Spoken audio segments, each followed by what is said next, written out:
Il déverrouille sa Tesla grâce à une puce implantée dans sa main. Oh là là, ça va loin les gars, ça va un peu loin là quand même. Hein. C'est un fan de transhumanisme ça je pense. Ce propriétaire de Tesla s'est implanté 2 puces, afin de stocker des crypto-monnaies et des données. Les puces fonctionnent également comme une clé de son domicile et comme un moyen d'accéder à sa carte médicale. La première était un peu plus petite, donc ce n'était pas aussi intense que d'enfoncer cette tige géante dans ma main. La première puce était préchargée dans une grande seringue. Ils ont enfoncé la seringue et ont inséré la puce comme ils le feraient pour un chien. Brandon fait partie d'un groupe bêta d'environ 100 personnes qui testent les puces fabriquées par une société appelée VivoKey.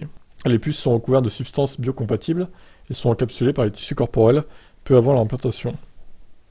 Il a expliqué comment les capacités des puces évoluent constamment grâce à de nouvelles fonctionnalités. Téléchargeables. Via des mises à jour donc. La société qui a mis ça en place a littéralement son propre magasin d'applications où vous pouvez installer sans fil des applications dans votre corps avec ces puces. Et une des applications se trouve être une carte de clé Tesla. C'est donc la première application que j'ai installée dessus, car j'ai une Tesla et j'utilise maintenant comme clé lorsque ma clé Bluetooth ne fonctionne pas ou que j'ai pas ma carte. Vous utilisez simplement votre main. Brandon a admis que pour l'instant les puces sont un peu un truc amusant. Il comprend que les gens puissent être sceptiques à l'idée d'implanter de technologie dans leur corps. Mais il a fait remarquer que les téléphones suivent déjà chacun de nos mouvements. Oui d'accord, mais c'est pas dans notre corps quoi en fait. Il y a une grosse différence là quand même. Hein.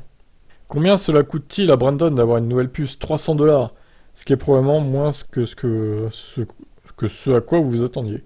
Il se fait ensuite poser la puce par un perceur qui facture 100 $. Donc en gros, ça coûte 400 en fait.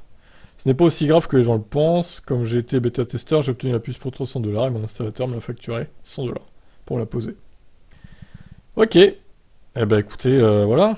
Vive le transhumanisme. Non, j'aime pas du tout cette direction vers laquelle on va. Et vous alors, est-ce que vous seriez prêt à vous implanter une puce pour déverrouiller votre Tesla par exemple? Ciao.